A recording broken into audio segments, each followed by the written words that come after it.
Well, good morning, everybody. It's 10 o'clock by my computer, so I think we'll make a start now. I am Councillor Les Fry. I am normally the Vice Chair of this committee, but at the moment I'm the Acting Chair whilst some changes are made. So welcome to the Place and Resources Overview Committee for the 10th of November. I'm just going to make it the Chairman's statement, re virtual committee meetings. In light of the situation with COVID-19 case rates, Dorset Council's Chief Executive, Matt Prosser, has exercised his delegated powers to continue to hold virtual informal committee meetings. Where a decision is required, committee members will express a minded to decision in respect of recommendations set out in officers' reports, with decisions being taken under officers' delegated authority in the light of minded to decisions expressed by members of the virtual meetings. Any decisions or recommendations required will be confirmed by the appropriate officer at the conclusion of the committee's debate on the agenda item. Thank you. Right, I'm now going to do a roll call and introduction of all the members on this panel. When I call you out, can you just let me know if you're present here, please? So Mike Barron. Oh, present. Pauline Batstone.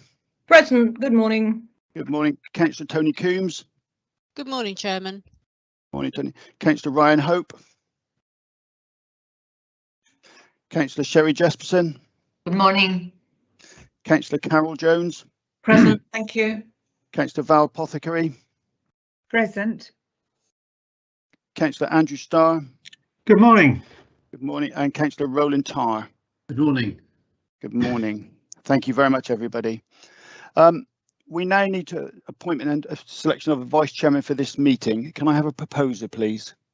Yeah, Mr. Chairman, could I propose Councillor Carol Jones? Councillor Jesperson. Thank you very much. And can I have a seconder, please? Happy to Seconded, yes. second, Chairman. Thank you. Carol, are you happy to take the role this afternoon? Very happy. Thank you, Chairman. Thank you. Everybody in agreement? If you're not, please say. Thank you very much. Do we have any apologies, please? No, Chairman, I've received no apologies. Thank you very much. Can I please remind members that to keep your cameras off and your microphones muted unless you're invited to speak, and the Vice Chair, Councillor Carol Jones, will be monitoring the chat bar. And can I please ask you, please, to put RTS in the chat bar or for procedure points to keep it to the minimum. Thank you. Do we have any declarations of interest? I hear nothing. Thank you. Public participation. Lindsay, do we have any questions? No, we haven't received any public questions this time. Thank you. Do we have any questions from members? No, we haven't received any councillor questions either. Thank you. And I think this, to be fair, this is an extra meeting that's been slotted in for needs as they've arisen. Now, agenda item 5 is the antisocial behaviour related public space protection order, and we're looking for a minded to decision here.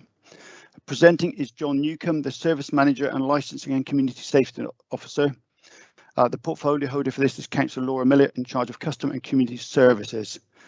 We will invite non-members of this committee to speak first once the presentation has been completed.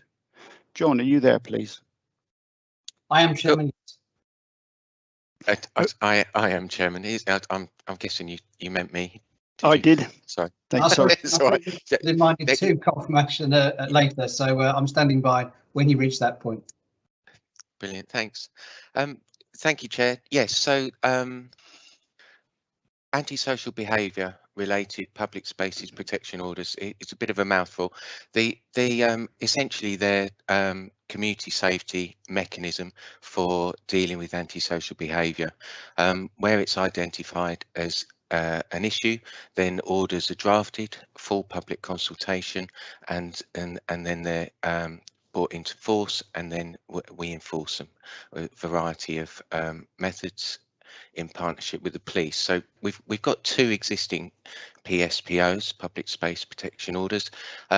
They inherited from the predecessor councils. We have one from the West Dorset area, which covers Dorchester, Bridport, West Bay and Lyme Regis, and then we have an additional order which covers Weymouth and Portland.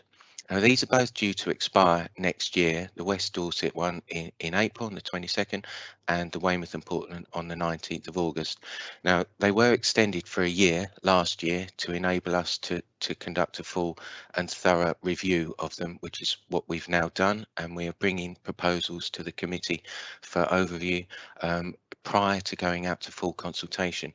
And that's not to say that we haven't conducted quite a lot of consultation already, because we have. We've been speaking to all of the local town councils, we've been speaking to the police, we've been speaking to Forestry England, and also to landowners in relation to beaches as well. So we've already conducted quite a lot of stakeholder partnership consultation. So the draft orders, so what's changing? I think that's probably the best place to start, is that what we've done with the existing orders is we've split them into towns just to make it easier, because they were a bit complicated and they're a little bit confusing. So there are 6 orders which are very similar to the existing orders, covering Bridport, Dorchester, Lyme Regis, Portland, West Bay and Weymouth. I put them into alphabetical order there to make it easier for me. So what's happening in Bridport is that we're bringing in some extra areas for alcohol provision. And that, just to explain what that means, so it doesn't ban you from drinking alcohol in public. So if you want to go and have a picnic with your family and you're not causing any trouble at all, it's absolutely fine. There's no reason for us or the police to get involved in that. If, however, you're consuming alcohol in a public place or a place where the public have access to, it's covered by the Pspos, then an authorised person, police officer or one of our CSAS officers, can ask you to stop drinking. And if you don't, then it becomes an offence, and then the alcohol can be seized and fixed penalty notices can be served. It's a power that we use rarely. We use it when we have to, so what's happening in Bridport is we're expanding that area. There's been some additional places that have been identified by the town council and the police, and they've been added into the map. There's also an extra power which has been put into the draft order for consultation, which covers an ability to disperse people that are causing antisocial behaviour. So if you've got a group of individuals that are causing a nuisance, you ask them to stop drinking or to move on and to cease and desist, then it becomes an offence for them to remain in that area. So that's been added on to all of the orders, including Bridport. In Dorchester, we've identified an issue which is very similar to one that we have in West Bay, Lyme Regis, in relation, and Weymouth, in relation to feeding of gulls, where they become quite aggressive and they steal food from people that are eating. So that's been identified by Dorchester Town Council. So that's been added in along with the ASB dispersal power. In Lyme Regis, we've added in some areas for alcohol PSPO, and that's in light of some quite significant issues that they've been experiencing during the last couple of summers, with people congregating in public parks and causing nuisance and making a lot of noise, etc. So that's been adding into Lyme Regis in addition to their existing order. We haven't touched Portland's, that's stayed the same, although we have added in the ASB dispersal power. Exactly the same with West Bay, that remains exactly the same as existing, plus dispersal. And then a couple of changes in Weymouth. We've added in Radipole Park Gardens because we've identified some issues there, plus ASB dispersal, and then there's a new gating order proposal for Trinity Passage, which is currently suffering from ASB in relation to all sorts of unsavoury activities down there. So we, at the request of Holy Trinity Church, the vicar, we've worked with them to create a gating order. Well, it used to be called a gating order, it's covered under a PSPO now. So they're all the existing orders and the changes that are happening to those, Chair. And then we've got a couple of brand new orders. We've got one which is intended to deal with the very problematic issues that we've had with large numbers of people descending onto our beaches and camping without permission, causing all sorts of problems for those people living nearby, leaving rubbish, human waste. I won't go into details, but it's not very nice. And there are currently no powers to deal with those other than in West Bexington and their old bylaws that are very hard to enforce and only cover a very tiny part of the beach. So we've looked at where the issues are. We've not just done a blanket ban on the whole of Dorset beaches, so that would be excessive, but we are suffering problems on Chesil Beach, we are suffering problems on Weymouth Beach and also on the Lulworth beaches, so they've been included. And then last but by no means least, in response to some quite horrific fires that have happened, particularly last year in Wareham Forest, we've worked with Forestry England to create a new PSPO. It doesn't ban having going out enjoying the forest.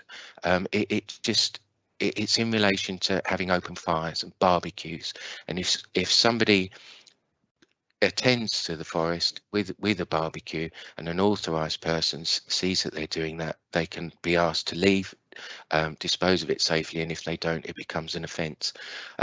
Same with the beaches, Chair. It's if you're camping on the beach without permission, then you can be asked to leave, and if you don't, it then becomes an offence. I forgot to mention on the beaches, we do get they're very popular for fishermen, and so we do get a lot of people coming down, especially for overnight fishing. Now we've tried to accommodate those by allowing 3-sided tents for bona fide fishermen. If it doesn't work, we may have to look for some sort of permitting scheme with the landowners, but we have tried to address that at source. It is quite complicated. There is a lot of supporting intelligence and data. They are just draft orders. This is the beginning, the first step in a public consultation, which is we're looking to launch next week on the 18th. We've got a comprehensive consultation package drafted up with the consultation team. It's going to run for 6 weeks. We'll close looking at the 13th of January at the moment, and then the results of that consultation will come back to this committee for consideration of any amendments, all of the responses that have come in from partners and the public, and then we'll look to review those draft orders and get them approved by Cabinet. And I'm happy to answer any questions, Chair. John, thank you. That's really helpful and really good. And as you say, this is just for ready to go into consultation. Yeah. Having some past experience of these orders and way back, this is like somebody going to make a repair to a piece of equipment, and this is another bit of equipment in your toolbox that either the police or enforcement officers, whoever they may be, can use at appropriate times. And if it's not required, such as talking to people, then it's not used. It's not a heavy-handed, it's a light touch to try and deal with community problems that sadly take place in our area. But John, one thing you mentioned very quickly there, you mentioned CSAS officers. Would you like to explain for those on the meeting and those observing what a CSAS officer is, please? Yes, of course, Chair. So we have 4 CSAS officers. We're very fortunate. They're a fantastic team. They're locally funded by partners specific to Weymouth. So Weymouth Town Council, Weymouth BID, British Transport Police, and the Police and Crime Commissioner pay towards their costs, and we foot the rest of the bill. They are tasked just with dealing with Weymouth and Portland, PSPOs, areas and issues arising there. They're accredited by the police, by Dorset Police, under the Community Safety Accreditation Scheme, and that gives them a very, very limited amount of police powers. The most significant of that is a power to request someone's name and address, which we as council officers don't possess. They're also accredited with powers from us, well, delegated, should I say, with powers from the council in relation to serving fixed penalty notices and other offences relating to littering, noise, etc. So it is a point for discussion, Chair, with additional PSPOs coming into force. There will need to be a discussion within the council about how that they are enforced. Now, they can be enforced through a variety of methods. We can delegate powers to town council officers, to park rangers, etc. Potentially there are a number of mechanisms for dealing with enforcement. At the moment we have just got 4 CSAS officers, and they are specific to Weymouth and Portland. John, thank you for that update. I think that's very relevant. I actually see enforcement as being it is a conversation that has to be later on when in due course comes along. But actually, I would suggest a large proportion of the problems will be resolved by simply having these orders in the place and being able to point out to potential offenders, this order's in place, so behave or else. Carol, who's first to speak, please? Well, Councillor Tarr has just asked whether Mr Newcombe could say a little bit more about the gating order, but our first non-member to speak is Councillor Miller, Laura Miller. What would you like to take first? I'll take Laura Miller first. Councillor Laura Miller, please, as the portfolio holder. Thank you, Chair, and thank you, Vice Chair. I'll be very, very brief. Just to thank John for a very, very comprehensive piece of work. As a ward member for West Purbeck, which includes Lulworth, and we had an awful lot of trouble last year. Better this year, I have to say. And I know that other members, since I took over this brief, gosh, nearly a month ago, have contacted me to say that they have significant concerns around wild camping. Makes it sound a bit fun and glamorous. Illegal camping. Illegal camping is better. So I'm really pleased to see this come forward to be looked at. I think anything we can do to give these issues a little bit of oxygen and really get them discussed and really have, I liked your analogy, share of the toolkit. It is all about adding to the toolkit. Nobody wants to spoil anybody's fun. I like a glass of wine with my picnic as much as the next person, but it is about having those tools at our disposal should we need to use them. And so really just to thank you, John, and thank the committee for the upcoming debate, which I'm sure will be really helpful, and recommend this. So thank you for letting me speak. Thanks, Laura. Thank you very much. Now, Councillor Tarr, you've got a question which I see in the chat bar there. There is extensive documentation in the reports about the gating order. Would you still like more information on that from John Newcombe? Just a brief explanation of what it actually means in practice. It sounds like a good idea to me. I'm happy to pick that up, Chair. That's no problem at all. I don't know who's in charge of sharing the screen in relation to the appendices, but part 2, the first part 2. So that's it. The very last page has got the gating order on it. Are we on the right committee, John? That's a whole different problem. So yeah, so if I just explain where this is, so that's the town bridge in Weymouth, the lifting bridge. We've got Holy Trinity Church, and then there's quite a wide footpath which leads upwards. On a lower level there, if you see where the pink shaded area is, there's a passageway which runs underneath the church, and it's got access door to the crypt. Now, just to the left of where that pathway is, where the War Memorial pathway is, there are some facilities for marina harbour users, and then directly under the church, there used to be 2 gates there before the war. We believe the hinges are still in place. They were removed as part of the war effort with the search for metal, I believe. I'm not an expert on this, but they're no longer in place. And what we have reported on a regular basis from the vicar at the church is rough sleeping, urination, defecation, graffiti, fly tipping, all sorts of issues, and it is on our radar in terms of the waste team, and they do swing by there whenever they're doing their waste collections, so we do try and clean it up, but it's an ongoing issue, and it has been an ongoing issue for quite a number of years. So our proposal really is just to put the gates back. Now obviously this is a public consultation. There will be neighbours nearby that potentially could be affected. There is an alternative route, so it's not, it's not the only way to get in and out of those properties, but it's primarily to protect the use of the church. So there'll be push bars so you can get out, so it won't affect the fire escape. We have consulted with the fire safety team at FRS. Sorry, I do apologise. And then we will look at installing those gates, making sure that they're compliant, that people can get out if they need to evacuate the church, and then we this is part of the consultation, basically. That's excellent. If anybody asks me, it'll be very useful to have that explanation.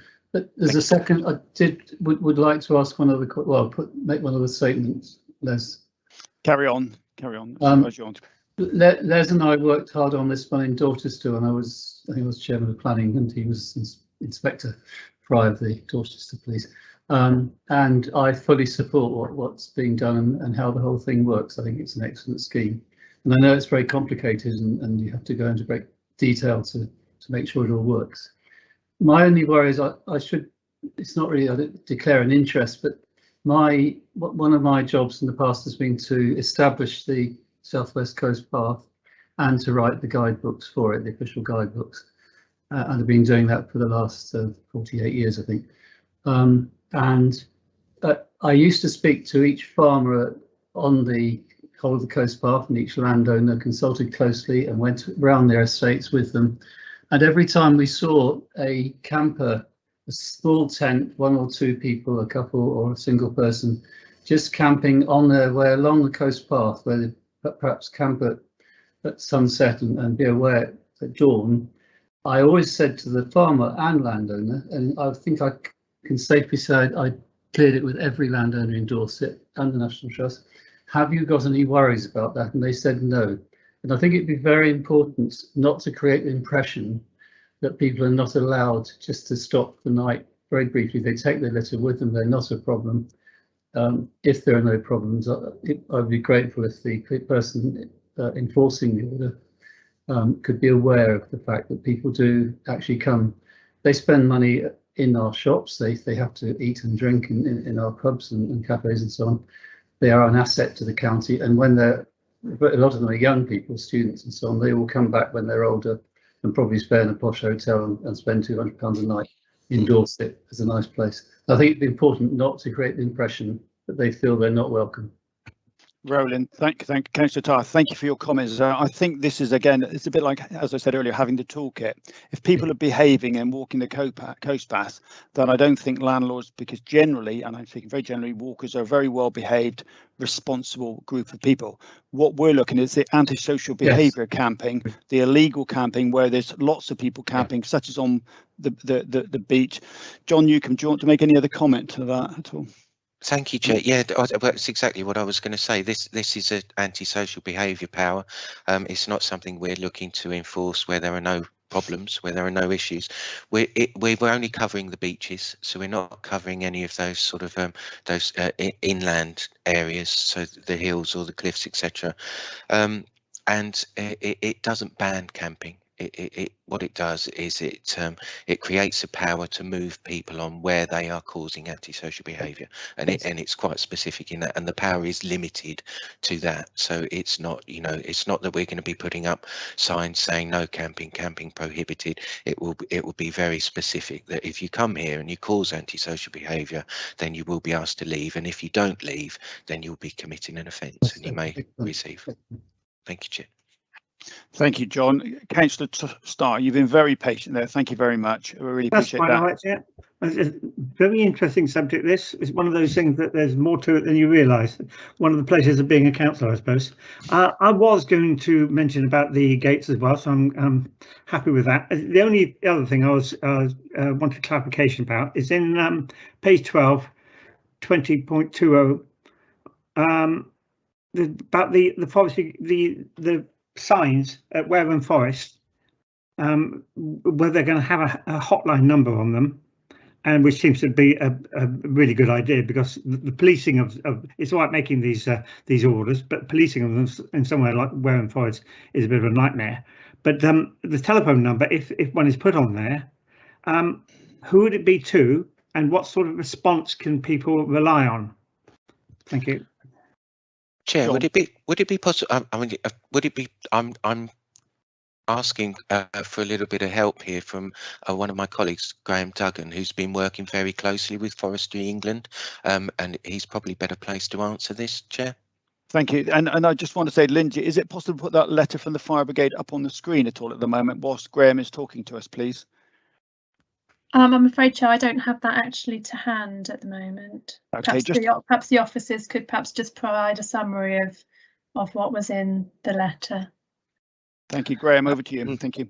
Okay, thank you, Chair. Yes, we've had a letter in from the fire service in strong support of the proposed provisions for helping to prevent wildfires in the forestry areas. Obviously, the fire service were heavily impacted, certainly last year, by the fires as well as the environment as well. So Dorset Fire and Rescue are very keen about the provision to help prevent barbecues and campfires in very sensitive areas.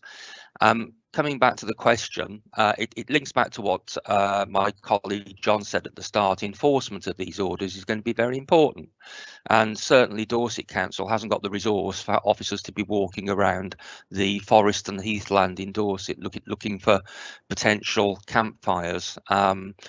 So what we're looking to do, and we're having some very productive discussions with Forestry England, is to hopefully help authorise some of their officers, their rangers, who spend a lot of time out on their beats in the forests and the heathlands. And also to make the signage really good at the car park entrances to these areas, so that people can be left in no doubt about the danger of wildfires and the public space protection order provisions. And as part of that, we are talking to Forestry England and the fire service about a reporting line. If concerned members of the public see anything, where they can report it in, and it will be a staffed line. So I don't have the details of that at the moment, but over the next few weeks, whilst the consultation's running, we will be firming those proposals up. And when the report comes back to your committee, hopefully we'll have something more concrete to report. Thank you, Graham. That's very helpful. Councillor Starr, does that answer your question? Yes, thank you, Chair. Thank you very much. Thank you. Carol. You have Councillor Sherry Jesperson next. Thank you very much, Councillor Jesperson. Yes, just a very brief point. And I'm glad to hear you say that we're going to have good signage, because that's what makes all the difference. The signage should be very clear, very, very firm and unequivocal. Could you ask the question? I don't know whether the Fire Brigade would want this, but could you ask the question whether or not the signs, as well as giving the reporting number, should say if a fire is actually in process, dial 999, because the public, when faced with something unexpected and that they've never faced before, tend to obey the instruction, and if the instruction says phone this number, that's what they'll phone. And so we want to remind them that if there's actually a fire going on, it's 999. It's just a thought to discuss with the Fire Brigade. Other than that, Mr. Chairman, I would like to say that I think this is an eminently sensible report, and very nicely presented, very clearly presented to us, John Newcombe. So there's a lot of Johns here today, so thank you very much for that. And it's going to go out for consultation, then it will come back to us again. So with that in mind, I'd like to propose that we accept these recommendations. I think this is a good piece of work. Thank you, Councillor Jesperson. Do we have a seconder on this? I'll second that, yes, for Unsar. Yeah. Thank you. Does anybody else want to speak on this matter before we finalise it? Chairman, I'd quite like to just ask a question.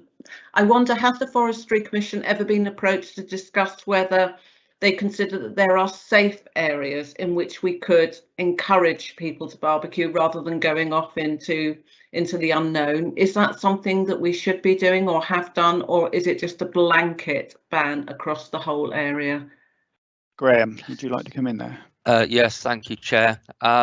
it's been really interesting and helpful to have discussions with Forestry England in the run up to today's meeting, and it's something that I have raised with them. I think there's a general reluctance to have specified areas for barbecues on their land because of the potential carriage of sparks and issues like that. But certainly it's opened up a wider discussion with Forestry England, and that will be continuing over the next weeks and months. So I'm sure that we can pick up that specific point when the consultation has closed and we come back to your committee. Thank you, Graham. Thank you. Carol, does that answer your question? Yes, that's absolutely fine. But you do have Councillor David Taylor who has come in at this point. Would you like to take his point? Yeah, yes, please, Councillor Taylor. Thank you, Chair. Thank you, Carol. Thank you, team. Excellent reports, and I must say the recommendation is fantastic. There's only one observation which I think we discussed very briefly, was the fact of having a smart code on the sign so that you can do it with your iPhones and stuff, so you can go back to the control. I just wonder if that's a possibility to add in, because it's a quicker way of dealing with communication. It's just an observation, because we thought about that with the signs in Dorset as well. Thanks, Councillor Taylor. Graham, would you like to come in on that? It's a very good question, but I suspect in some areas where you've got the forestry, there may not be the signal there, but is that something that could be considered?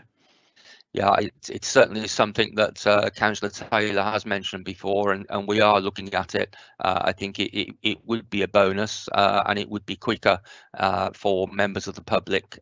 So we're looking at that. We're talking to our designers who look at comms and communications and signage, and we'll report back to you. Thank you, Graham. Councillor Taylor, does that answer your question? Yeah, thank you, team, and thank you for listening. That's very good. Brilliant. Carol? No, there is no one else to speak, Chair. Thank you. Well, we have a proposer and a seconder. We have the recommendations on the screen, which I'm not going to read out to you, and we have the reasons for those recommendations. I'm going to take silence as accepting the thing. So is everybody in favour? If you're not, please speak. Thank you very much. We now have John Sulgren on screen, who's the Executive Director for Place, to confirm the minded to recommendation, please. Thank you, Chairman, and thank you, members. So I've heard the discussion that you've had on this item. The report you've got before you, which as you've indicated, is very comprehensive. We had a very helpful discussion around some of the matters that it raises. So that being the case, it's my intention to take under delegation the decision to publish for public consultation the draft orders, in order that consultation process will help shape the final orders when they're considered following that consultation process. Thank you, John. That's very helpful. Thank you, and thank you. And just indulging very slightly, just add a little bit, generally a real-time update in terms of the question that Councillor Carol Jones asked. I had the privilege of leading the recovery process and then the lessons learnt review from the Wareham Forest fire.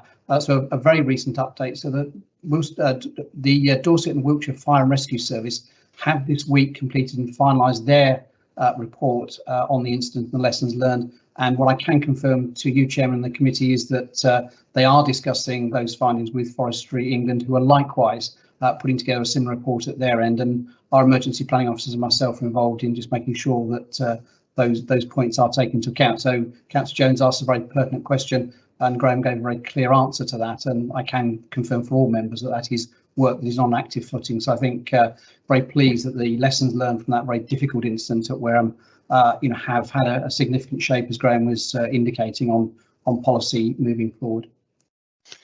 John, thank you very much, and thank you for that update. It's very much appreciated there. Thank you. Okay.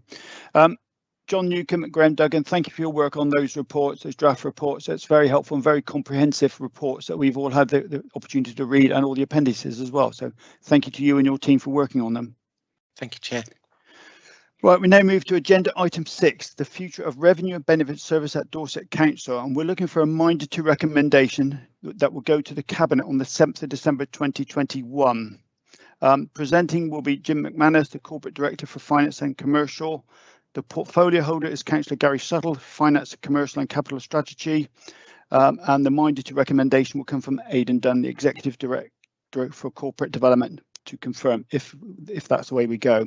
There are some sensitive matters on this, and there are a couple of appendices that are exempt. If councillors wish to discuss these, then we will need to move into an alternative meeting, and this meeting will be held in abeyance, adjourned, with a slide on the screen if those questions come up. So we just need to be conscious, please, when you ask a question, that the question, we may hold it and answer it when we go into the exempt part of this, if we need to do that. Good morning, Aidan. Over to you now. Morning, Councillor Fry. Thank you, Chair. Just to be clear, Jim is not able to join us today, so I'm going to sort of lead off on this item. So I've got some introductory comments, if I may. So I'm Aidan Dunn. I'm the Executive Director for Corporate Development. I'm the Council's Section 151 officer. And one of my areas of responsibility as an officer is for the administration of the Revenues and Benefits Service. And what we're aiming to do is take a paper to December's Cabinet about the future administrative arrangements. And we wanted to ask the Place and Resources Overview Committee to have a look at the paper in advance and comment where appropriate, and ideally endorse the recommendations, the direction of travel. And as you mentioned, Chair, we've got Councillor Gary Sattle, who's the Cabinet member responsible for this service, and other members of Cabinet are listening in to hear the debate and the views of the Overview Committee.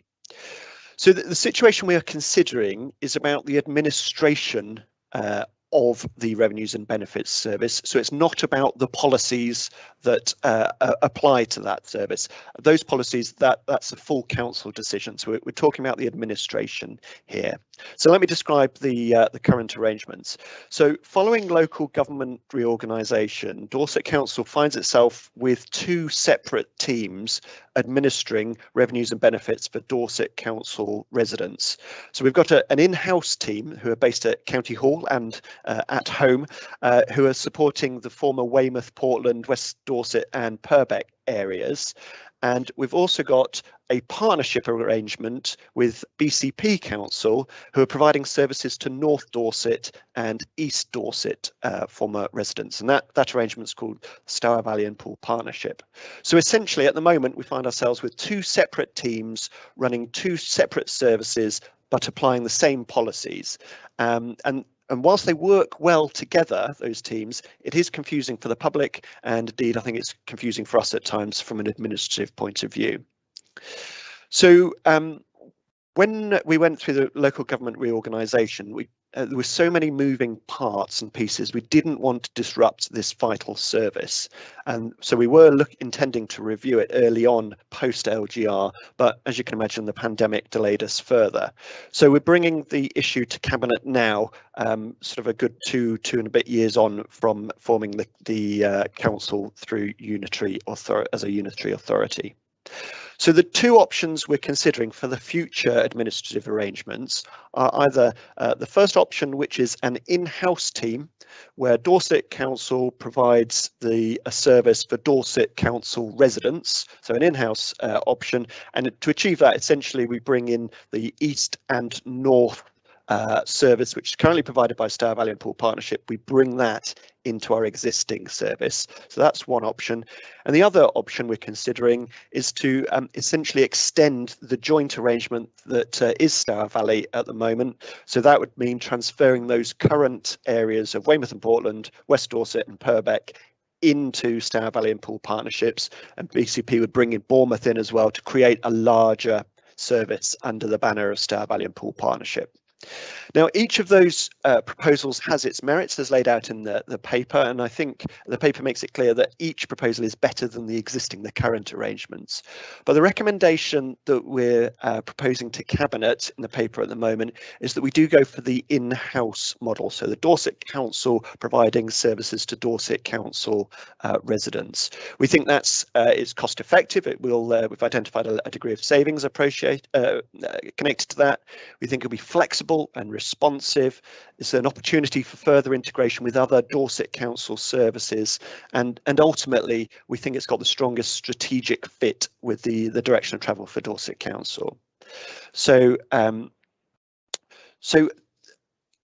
in coming to that recommendation to the Cabinet and for your consideration this morning, I really want to emphasise 2 points. First of all, the fact that we're laying out a preferred direction of travel that does involve the us leaving the partnership with BCP is not in any way a reflection on poor performance by Stour Valley and Poole Partnership, or indeed the Dorset Council Revenues and Benefits team. Both teams are really high performing at the moment. We're really proud and grateful for them, and indeed through the pandemic I think we can all be particularly grateful that the step up in activity that they've done. So that's one an important point to recognise. And secondly, as you mentioned at the beginning, Chair, and by way of an introduction, this is really a sensitive topic for colleagues in both Stour Valley and Dorset Council teams. There's a bit of a sense that they've been hanging on to find out about their futures for a number of years, but despite that have performed magnificently, in particular through the pandemic. So we need to be really sensitive with our conversations, and I think as we, if necessary, use that matter of going into the confidential item. So the proposal's there in front of you on the screen for your views, and then subsequently this would go to Cabinet, Dorset Council Cabinet, and then BCP Cabinet would be having their conversations in January as well. So it's quite a sequencing of events.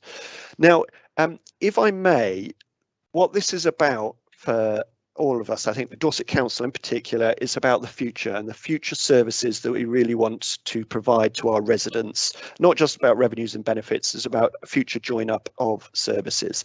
So I'd just like to show you, if I may, a 5-minute video, if the technology allows, that just talks about the customer account and the direction of travel, the vision that we've got, where we want to go, and fundamentally we want to, I'd like to show this video because we believe that by going for the in-house option, we can get to this vision faster than any other option. So, Chair, are you okay if I try and show that now? Absolutely, we'll go please straight into it. Carry on, please, Aidan. Right, so producer, brace yourself. I'm not sure if this is going to work. Let's have a go. I'm going to share it now. So can I just check, is that showing on screen? I can see what could a customer account do. Okay, and I'll start. Now, I must warn you all, this is a breathless presentation, so hold on to your hats as we run through this. And Chair, if you can just give me the thumbs up if you can hear the sound. What could a customer account do? I can hear it, yeah. Change the way we and our customers interact. Now, this is how things work now. This is our customer, and they come to us with inquiries, and we try to make solutions for them quick and easy.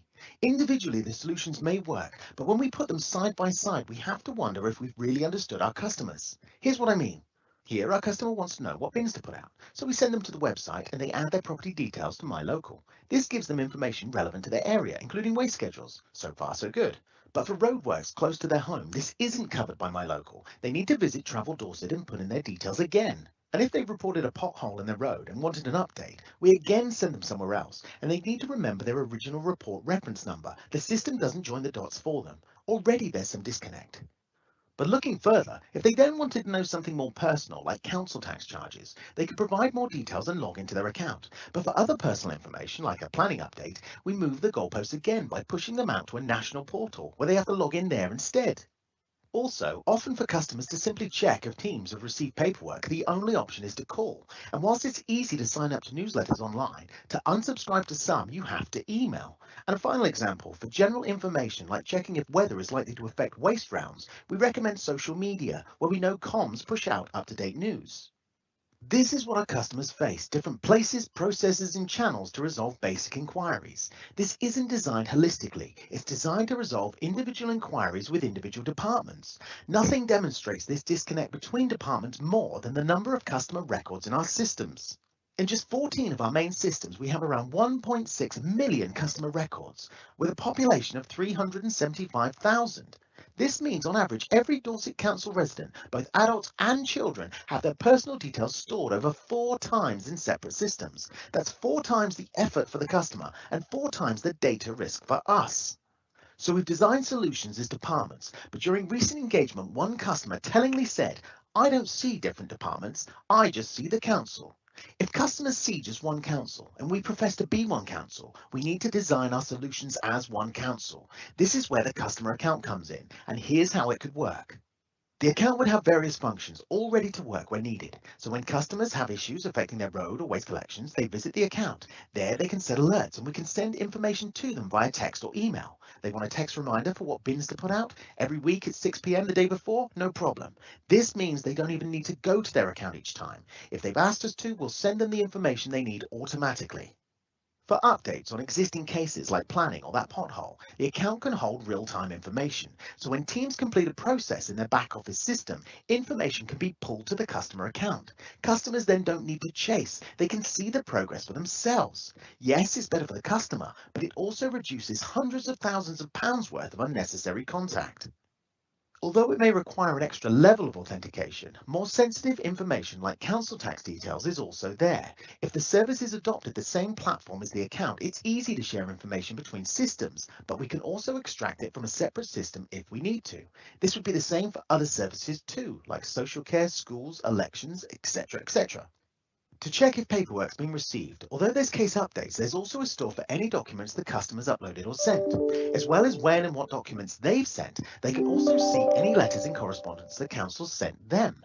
This means they no longer need to keep paper versions. Everything's kept in digital format as part of their account. And as for newsletters, just like the alerts, customers choose what they receive and can unsubscribe anytime. But what if customers can't access their account? Perhaps their internet's down, or maybe they don't like self-serve. Then there is another way, and it's already in place: customer services. When customers call about something like waste collections, regardless of whether the caller usually self-serves, the customer services officer can create or access any account and provide an assisted digital service. Equally, the customer could go into a face-to-face location and the same applies. To keep track, regardless of how the customer contacts us, it's all stored in their account, and there's no need to remember the when, where, or who. It's all there. This moves us towards one version of the truth, one version of the customer, a golden record.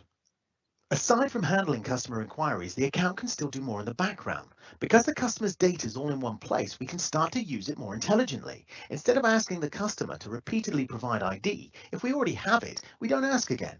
And if a process asks for proof of address, if the customer is already on our council tax or election systems, we don't ask.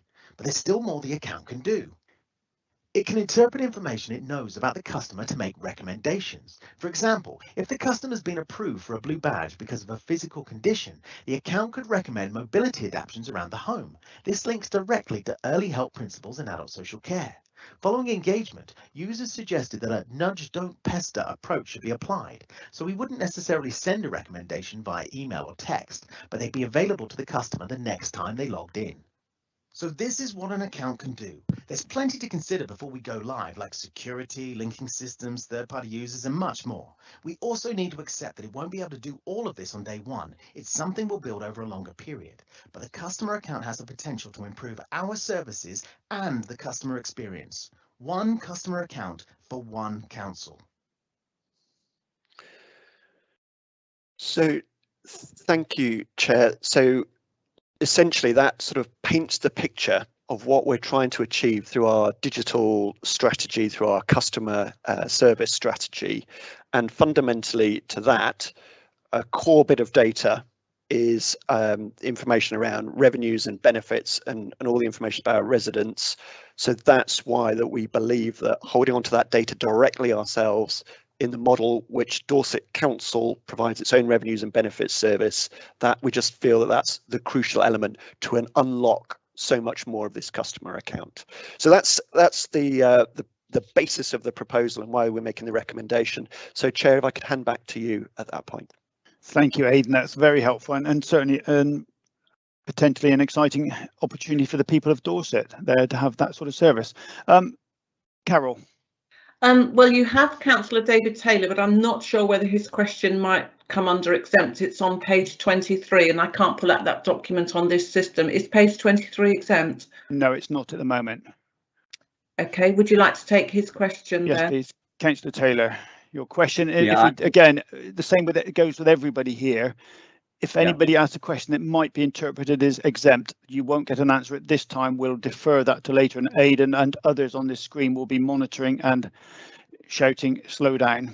But Councillor Taylor, go ahead with your question, please. Thank you, Chair. That's my concern. I think it might be an exempt. That's why I'd rather not say the question just now, but to say your presentation. Ask the question. Okay, thank you. The question is about the fact the model that we're moving to, we've got a possible movement to Dorset Council or BCP.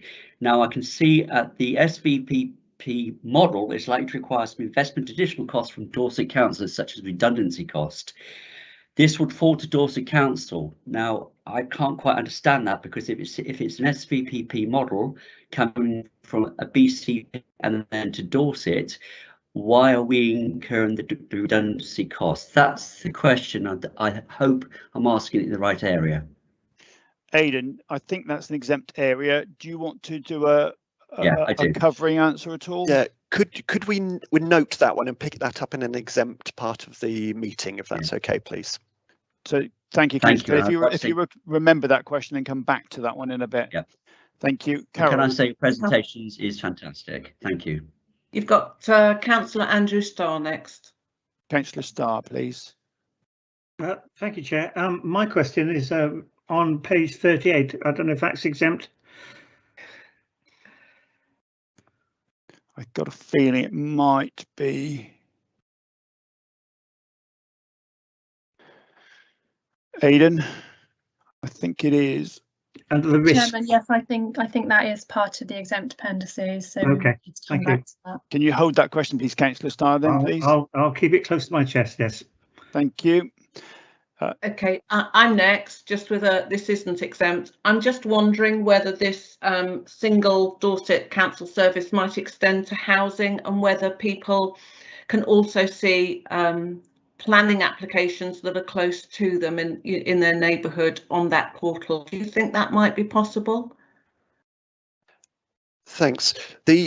So what our vision is, sort of as laid out in the video clip there, is we've described trying to integrate the revenues and benefits service with other services across the council. So housing is a potential, and it's all about the source of information, having that one sensible, solid source of information.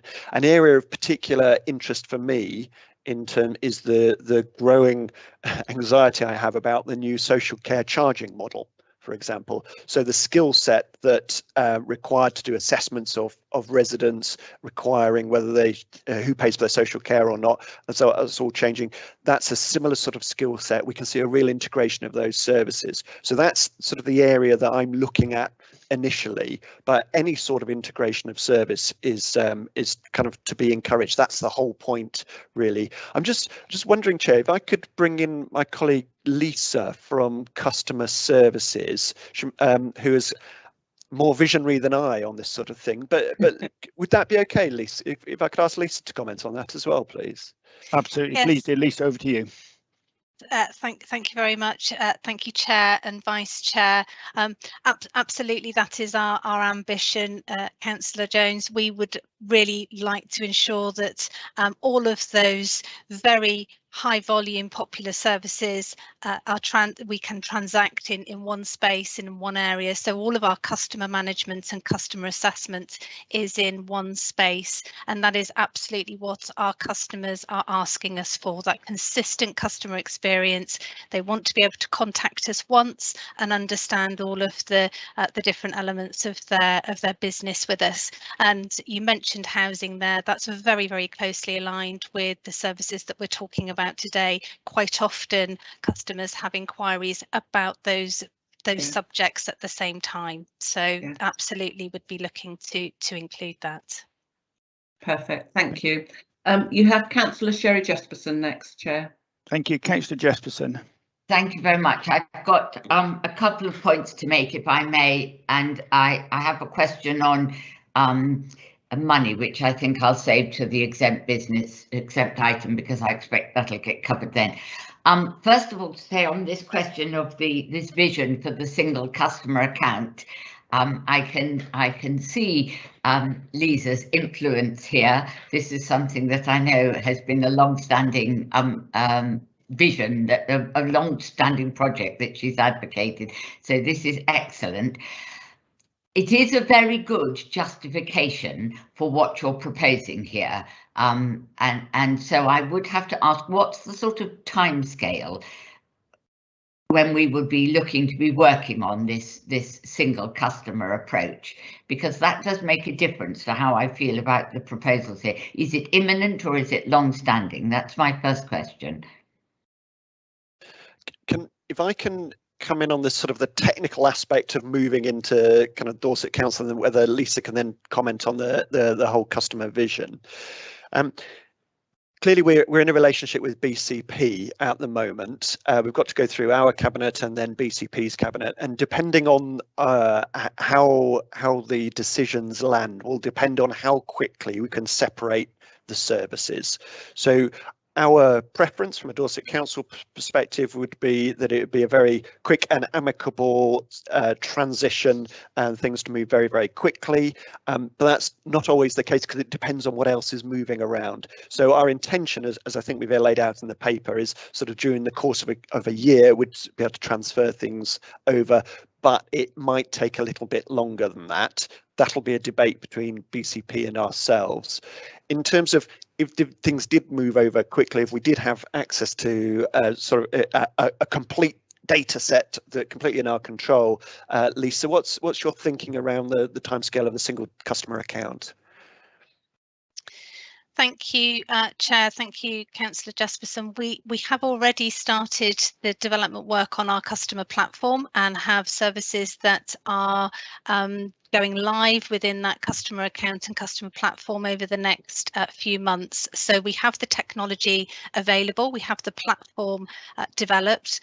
It is already serving our website. So our website is live now on that platform, and the customer account is being developed, as I said, as I speak. The timescales for bringing in more and more services need to be properly managed through our transformation programme. So we do have some services ready, as I say, and that future development needs to be understood with all of those services together. So we would have to work through a programme of transition and change to bring all of that together within that one solution. So that would be some complex work, but we have the team ready and our partners ready to help us with those solutions.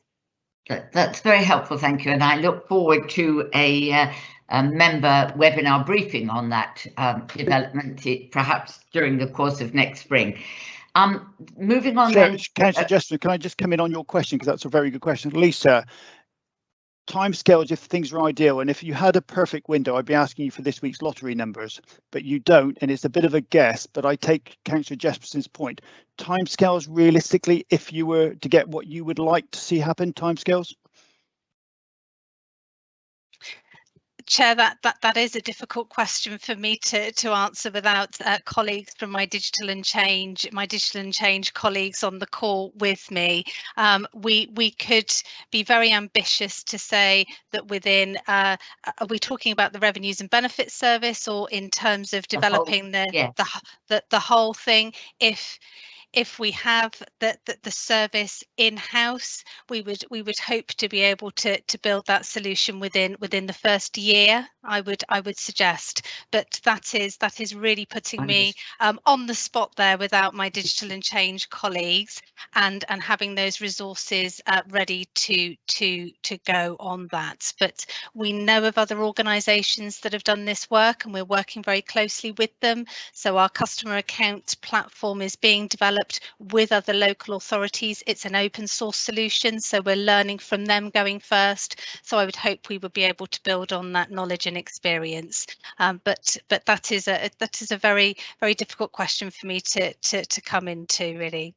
Lisa, thank you. You've given us a kind of understanding of the timescales. We're talking a year or maybe a little more, not 3 to 5 years. That's the point. So that's good enough for me.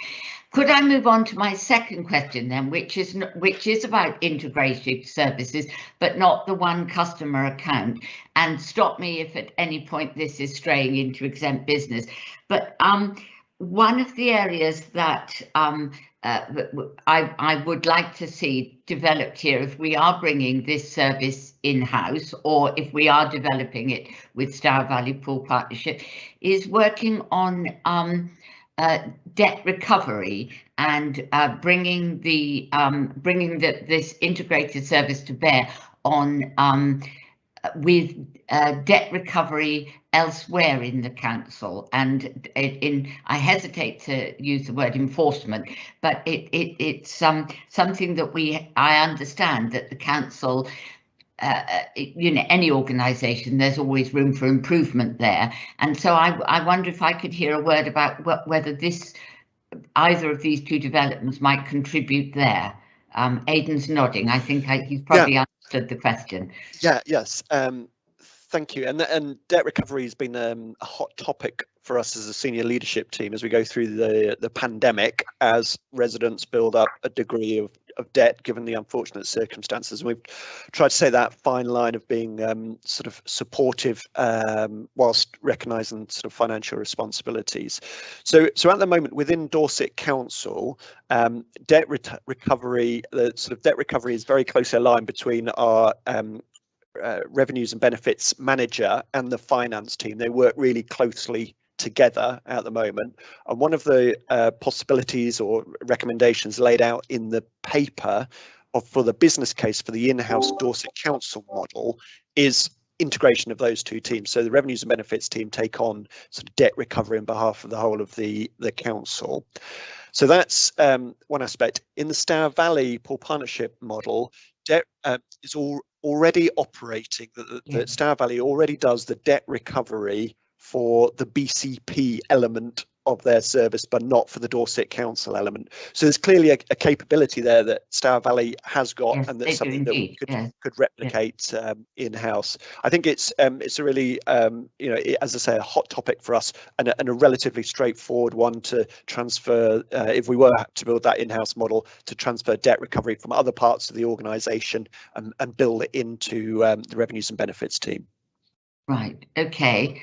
I would want to I would want this overview committee to keep an eye on that, because I think if we're making major changes to services like this, we need to make sure that we use those opportunities to address areas such as debt recovery, which are, and I'm not for the moment suggesting that Dorset Council it's a problem for all large organisations, and I think we need to acknowledge that.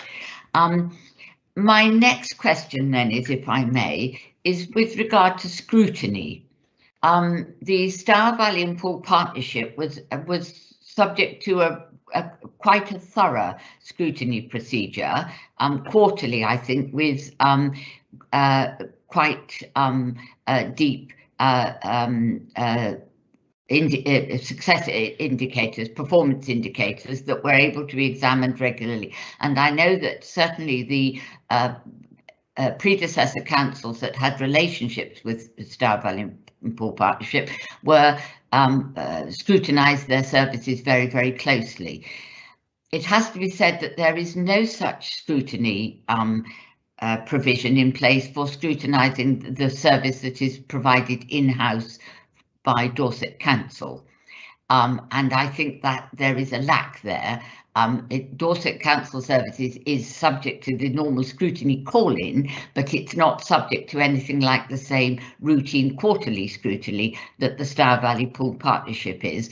I would like to see, and I would like this to be given serious consideration, that this is a really important service that if we were to decide to bring it in-house, which we have not yet decided, but if we were to decide that, this is a really important service that impacts on every single resident, every single homeowner in the country, in the county, and it merits a degree of scrutiny that's slightly more intense than it's currently getting.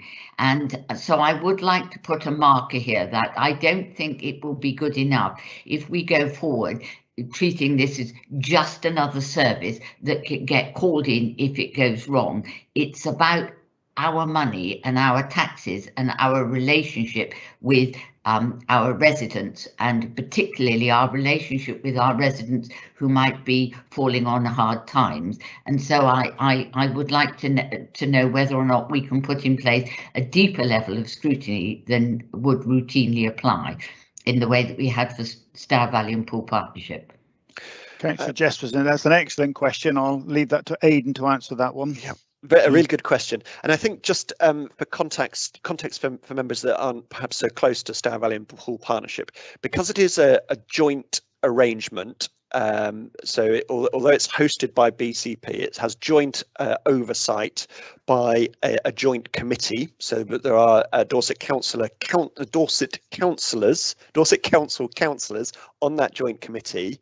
And then overseeing that, there's a scrutiny panel, once again with Dorset councillors on, who are overseeing the management of the partnership in particular to try and smooth through any tensions that might emerge. But also, as Councillor Jefferson has just said, they look at the detail of the performance as well. Now, the other half, or the other 2/3 of the Dorset Council service, because it is integrated into the rest of the finance team, it falls under the banner of routine scrutiny and routine audit committee and what have you. So, for example, on Monday we had the cabinet meeting and we put in some high-level performance metrics in there about collection rates and the general performance of the overview of the revenues and benefits service. So we do provide high level information, and then also in terms of at the moment the councillor Subtle, we brief him regularly on the performance of all the financial services, be it on debt collection, invoice process, all that sort of information. What it doesn't go, as Councillor Jefferson has just said, we don't get that you don't get that routine scrutiny that in public that Stour Valley has.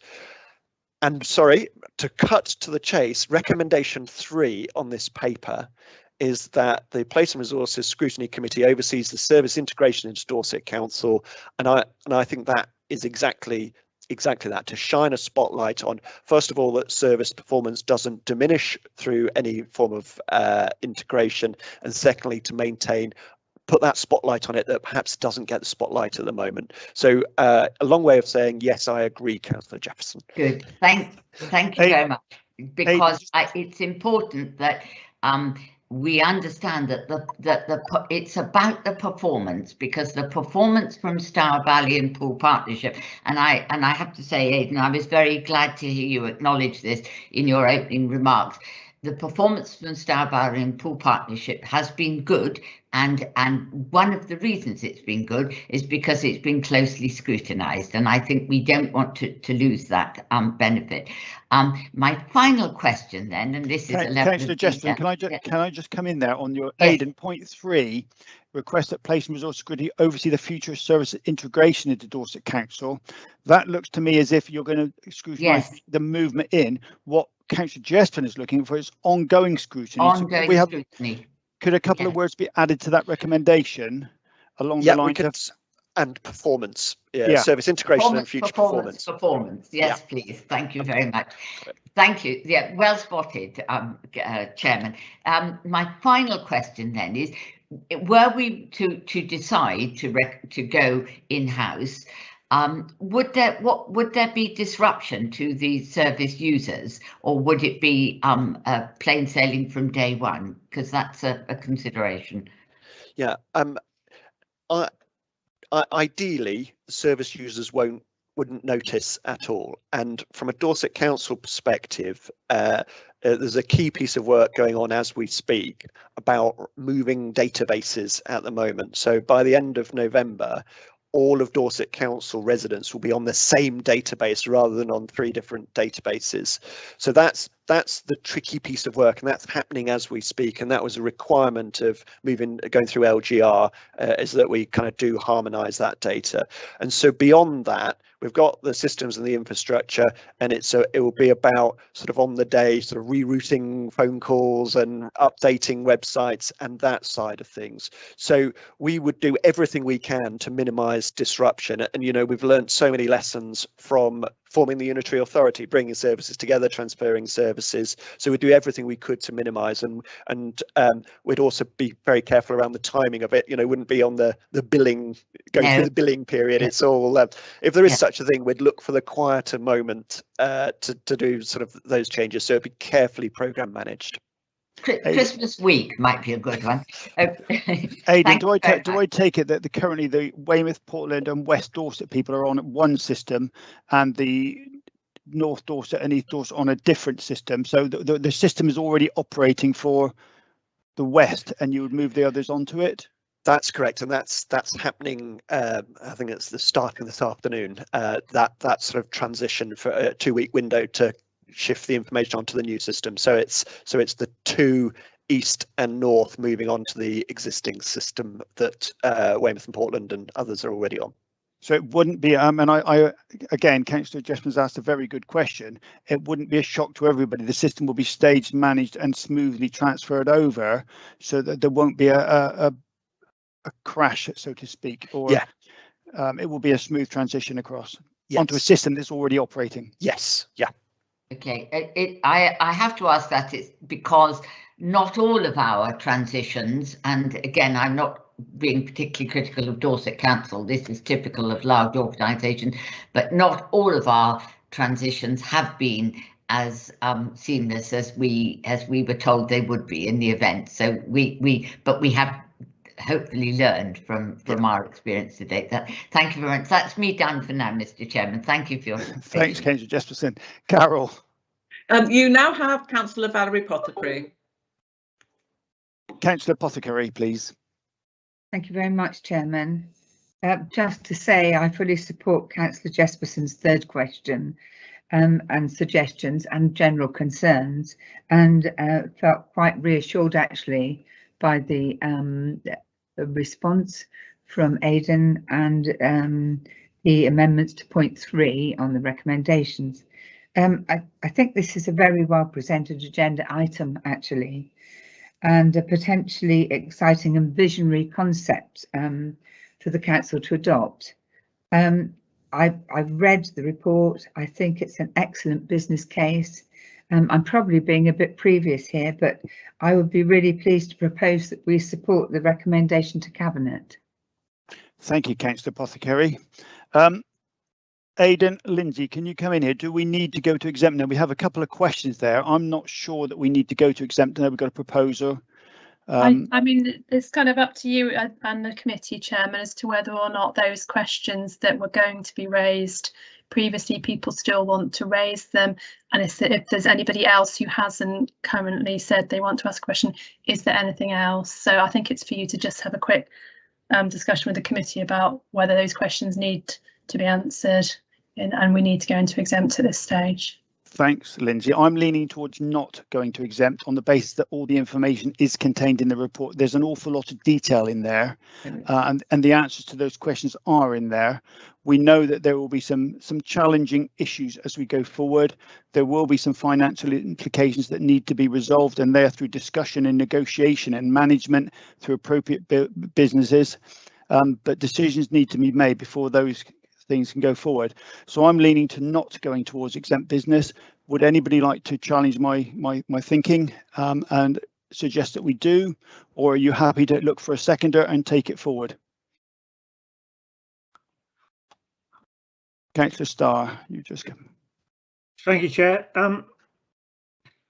Well, the question that I wanted to ask, I don't think it would take more than a few seconds to answer, but I'm not sure it's worth going into an exempt meeting for that. It's just about the original, I believe the original agreement to form SVPP was that if one council pulled out of it, they would have to pay compensation to the other council. Is that correct? But I see it says there in the report, it says there is a formal requirement to provide 12 months notice of this in collaboration agreement with the two councils have agreed to work amicably towards the ending of the partnership. So does that mean that there will not be any financial implications in getting out? I think there is a financial implication that needs to be managed and discussed, and following decisions made. And once decisions are made, that will make those financial discussions easier to go through in. And I think there are negotiations that need to be managed. Figures are mentioned in various places. They still need discussion and negotiation, and as we go forward. Aidan, do you want to add anything further than that? Yeah, I think that's very helpful, Chair. It's about sequencing, isn't it? So we kind of need the in principle decision from Dorset Council, and then we need to see BCP's response, and then look to have conversations with BCP. So Councillor Starr's right about the exemption, the clause that says the exiting partner, but also, if you view this as a continuation of the LGR process, there's a slightly different stance as well. So essentially, it will be part of a conversation depending on what Dorset Council decides and what BCP decides subsequently as well. So it's a conversation to be had in the future. Thank you, Aidan. And Councillor Starr, I think even if we went into exempt business, figures could be banded around, but they would be plucked out of the air and may not even reflect future figures that may be decided upon and under agreement. So I think when any contract is changed or altered, there will be some discussions that needed, and this is no different to those. Well, just raising, Chairman, because of the SVPP joint committee meeting, there were figures on the table there, but yeah, I'm happy. Thank you very much. Thank you very much. Thank you, Councillor Starr. And Carol? Chair, you still have Councillor David Taylor who would like to come in here. David, Councillor Taylor. Thank you, Chair. Thank you, Vice Chair. Yeah, I understand where you're going with this. There is still certain things to be flattened out with all this. A current question which is popping into my mind at the same time is, in fact, why aren't we doing a Pan-Dorset revenue partnership and getting the economies of scale so we can actually see where it benefits us as a collective? That's an observation. Thank you. I think we need to. Dorset Council is a big area. We operate a different system than BCP. They've got different priorities there. Aidan, do you want to add, or Lisa, anything further to that? Yeah, if I could, because this is sort of fundamental. So the fundamental issue is we could go for a Dorset Council, a Dorset County wide service. And what that becomes, economies of scale, sort of it almost becomes the factory-like model, and you get economies of scale that way. What we're proposing, we recognise that, and there are savings associated with it. What we're recognising is that we think sort of integration with other Dorset Council services is better. So you get your economies of scale there by integration, as we talked about, the financial assessments team, the housing team, the integration of services, and as well as staffing as well. So we'll get the same economies, but a better service for our customer. And that's why we're planning to, or proposing to, go for the Dorset Council service rather than a Pan-Dorset area service. Okay. It's in the debate. Lovely. Thank you very much. Right. Thank you, Aidan. Thank you, Councillor Taylor. Carol. Okay, there's nobody else to speak. Councillor Apothecary has moved the recommendation. I think this is an exciting way forward, and I look forward to this happening as soon as possible and transformation continuing. So I'm very happy to second. Thank you very much, Councillor Jones. That's really helpful. Right, I'm going to take silence as agreeing to supporting this recommendation, and the three recommendations are on the screen. Recommendation 3, Aidan, I think you'll confirm, has a thing that we ongoing monitoring or appropriate words that means the system faces scrutiny as it's going forward on its performance and so on. Are you happy with that? Yes. So is this the bit where I say I've listened to the debate? Not just yet. I think I'll do the. I think what we've said is we'd include the word "and performance." So it's about oversight of the services integration and future performance into Dorset Council. Yes. Perfect. Thank you very much. Right. I'm going to take silence as everybody is in agreement for that, and I'm going to say that we make the three recommendations that go before them. Is everybody in agreement, please? Silence is golden if we have it. Thank you. Thank you very much. Thank you, everybody. Aidan, over to you as the Executive Director for Corporate Development to confirm the Minded To recommendation, please. Okay, thank you. I've listened to the debate, the discussions, and the proposed and agreed amendment to recommendation 3. So I'm having heard that, I'm happy to pass this on to Cabinet with my delegated authority to do so. And just on a personal note, recognising this is a really sensitive issue, and thank you for your questions. It's all about trying to get the best service we can for our residents, and I think you've given us a good step forward here, so thank you. Thank you, Aidan, and thank you to Lisa and all those who've worked on the reports. It's clearly very detailed, a lot of work's gone into that, and it is appreciated. It's made some interesting reading for me and others, I'm sure. Thank you very much. Lindsay, do we have it? Chairman, Councillor Starr, could I just ask that excellent video be forwarded to all councillors, please? Because it's quite fundamental in the way we're going to be approaching our interactions with the public. Councillor Starr, that's a really good idea, but whether the Aidan wants to do that or to do an appropriate webinar showing that when we update all members on what this proposal means might be the best place to do that. But I do like the video. I like what you're saying, Aidan. Perhaps that would be an appropriate webinar for you to discuss and show all members at some stage, please. Yeah, we certainly can do that. Yes. Thanks, Councillor Starr. Very much appreciated. Lindsay, do we have any urgent items at all? No, Chairman, no urgent items. Thank you. Is there any exempt business now? Any other than? No further exempt business, Chairman.